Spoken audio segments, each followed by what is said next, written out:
During the First World War, a Chicago newspaper published certain editorials in which Henry Ford, founder of the Ford Motor Company, was called an ignorant pacifist. He was summoned to the court. In court, the attorneys asked Mr. Ford a great variety of questions, all of them intended to prove by his own evidence that while he might possess considerable specialized knowledge pertaining to the manufacturing of automobiles, he was largely ignorant. How many soldiers did the British send over to America to put down the rebellion of 1776? In answer to the question, Mr. Ford replied, "I don't know the exact number of soldiers the British sent over, but I have heard that it was a considerably larger number than ever went back." Finally, Mr. Ford became tired of this line of questioning, and in reply to a particular offensive question, he said, "Let me remind you that I have a row of electric push buttons on my desk, and by pressing the right button, I can summon to my aid men who can answer any questions I desire to ask concerning the business to which I am devoting most of my efforts.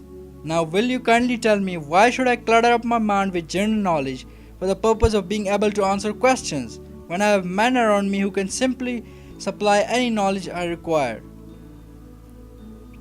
That was the power of specialized knowledge that Henry Ford had. He had specialized knowledge to accumulate wealth, and he became a billionaire.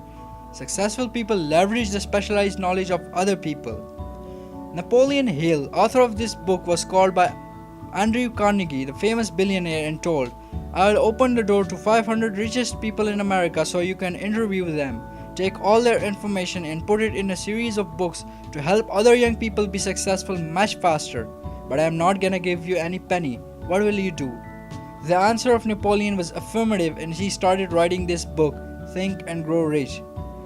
Here are steps to riches mentioned in this bestseller book of all time. But before, subscribe to Knowledge Guru for awesome and informative content. Coming on to the first lesson I got from this book, burning desire. Many people begin to follow a personal dream, and when it becomes tough, they give up halfway through. Sometimes they give up when the dream was simply a moment away. Napoleon Hill says that for you to achieve a dream, you need to have a burning desire to accomplish it. It is one of the most important steps to riches. It is the first step in this book. You need to be in a position where you can do whatever it takes to achieve it. He gives the example of Henry Ford and the V12 engine. The great industrialist and his engineers had a very difficult time when creating the first V12 engine. It was almost impossible at that time. However, Henry was determined, and he assertively told his engineers that they must achieve his vision. Eventually, they did. This is a sure sign that if you believe in yourself and your vision, you'll accomplish it. Faith. Have faith that you can achieve whatever you want. Keep talking loudly to yourself as if you have already achieved it. Keep faith and keep doing this till it hits and settles into your subconscious mind. Faith is a belief in something that you cannot see but feel. There are many people who began chasing their dream with a feverish excitement.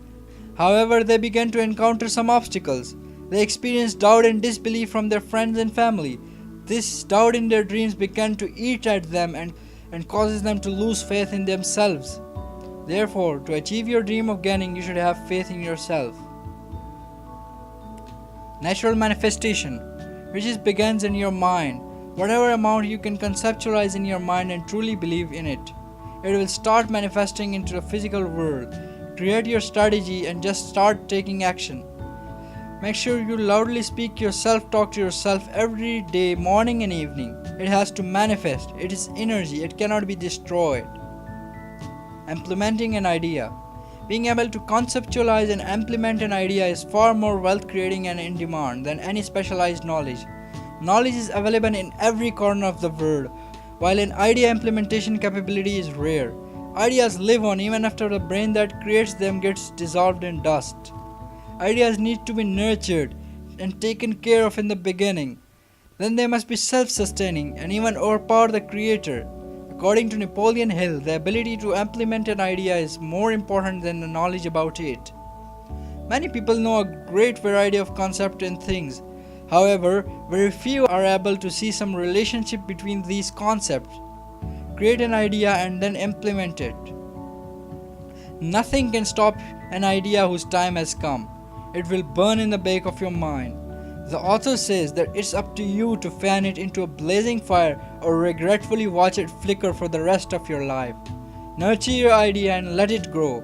Act on it and let it become a reality. This is the destiny of every idea which we create.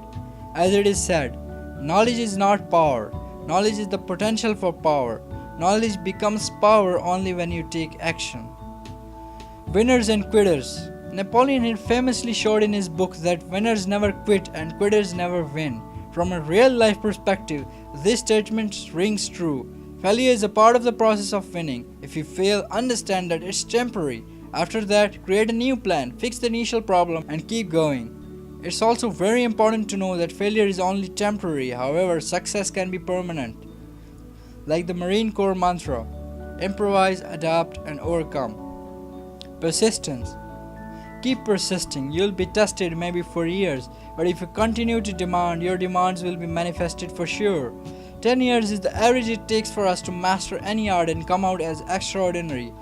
Do not expect short-term gains. Definiteness.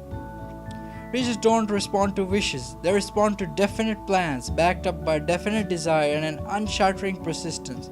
Therefore, you need to have a definite plan for acquiring riches.